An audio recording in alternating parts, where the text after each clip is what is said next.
They do have electricity here in Tennessee. Couldn't resist that. It's hilarious. Yeah, we'll come back before Campbell Boulevard. Oh no, these are great cars to drive. You don't mind the price. Me, I'm too cheap. I've been driving cars for 55 years. Yeah. I've spent $7,000 on every personal car I've owned. Total. Wow. Total. Virtually, just driving to and from work or to and from around town, it's free. Sure. But then again, you paid 7 times what I paid for every car I ever bought in 53 years. Oh, exactly. So, he had to drop his prices, though. He had no choice. Yeah. There's too much. Like I said, the Chinese are bringing in a sub $5,000 4-passenger electric car. Now, it's only got a range of 100 miles, but I mean, all that is put a bigger battery in. Yeah. If you want to have a bigger range, that's nothing different than that. That's why battery-powered big 18-wheeler trucks will not be the future. Those will all be hydrogen fuel cells because they can just keep adding tanks of hydrogen. They don't have to get big, heavy batteries. Germany really has them set up there. The whole country. They can go all over Germany with hydrogen 18-wheelers. So it has a good suspension system. There's no arguing with that. It's not raining or snowing or ice, so you don't really need the 4-wheel drive now. But if you live in snowy ice conditions, I'd say fork out extra for the all-wheel drive. I can handle. There we go. Oh man, this thing handles like a dream. Look at that. Can it stop? There's a stop sign. Stop on a dime. Whee!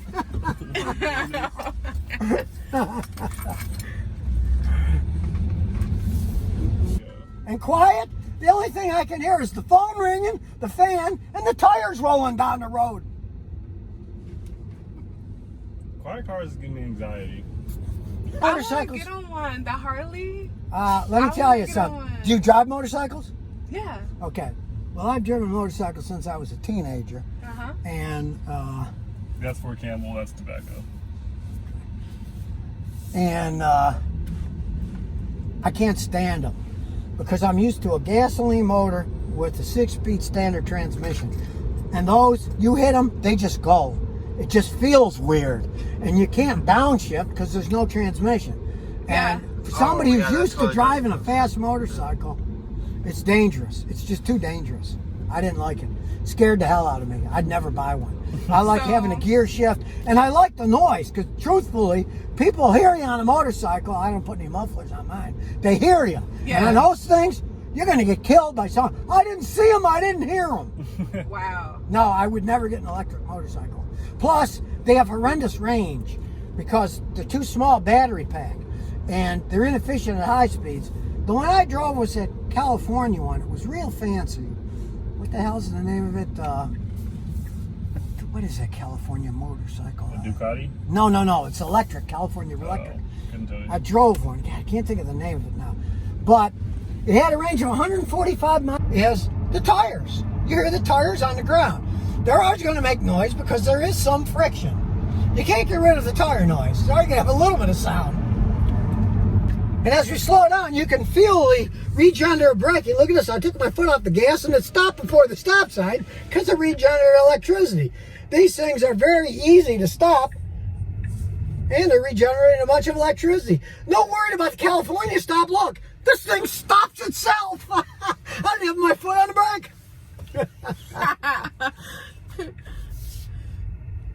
brake. Go ahead, we're filming. Wow, somebody actually knows. Most people, they sit there and they, what is he waving at me?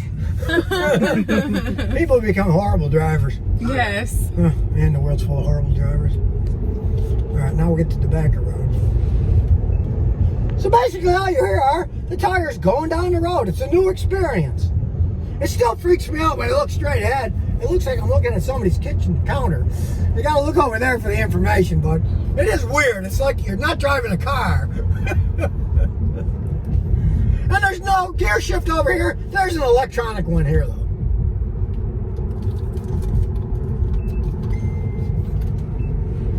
It doesn't take long to figure this stuff out. It's only common sense. It's got the usual park, reverse, neutral drive. But You can't get YouTube on it? Or not while we're driving. Oh, because it's got the lockout. Yeah. Okay.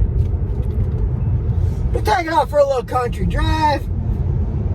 Quiet. And it does handle like a dream. It's all electronic, and they figured the computer stuff out, so there's no oversteer or understeer. It's really a well-handling vehicle. And as we all know, and if you don't, you're going to know now, electric motors have 100% torque and power as soon as you step on the gas. So, we'll step on the brake first, and then we'll step on the gas. So, here we are. Nice and quiet. Let's step on the gas. And does it take off? Yes, it takes off. Now, maybe not as fast as the 1,250 horsepower Supra that I drove a few months ago on this same road, but, hey, it's got a lot of oomph to it. And you have no loss control. Look, no hands, track's perfectly straight. Great for country drives. Now, of course, it's new electric cars. They got a lot of software updates and stuff like that. But they're kind of playing by a different ball game, because you take a normal car, it's got an OBD port. By law, it has to, because it's a gasoline engine, and that has a lot to do with the pollution that the car puts out.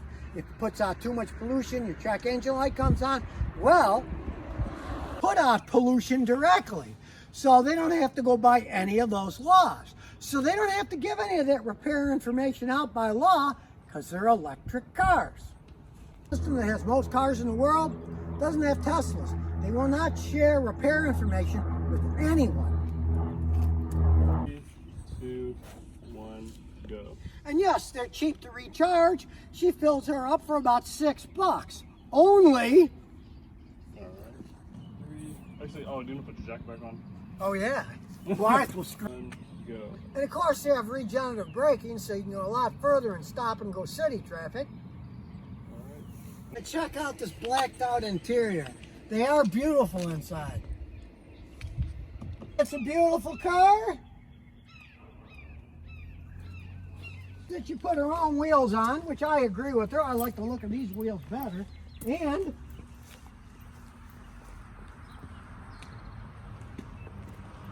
she also blacked out the Tesla to go. Well, lady who owns this, she's gone 235 miles and then recharged it. That's the furthest trip she went.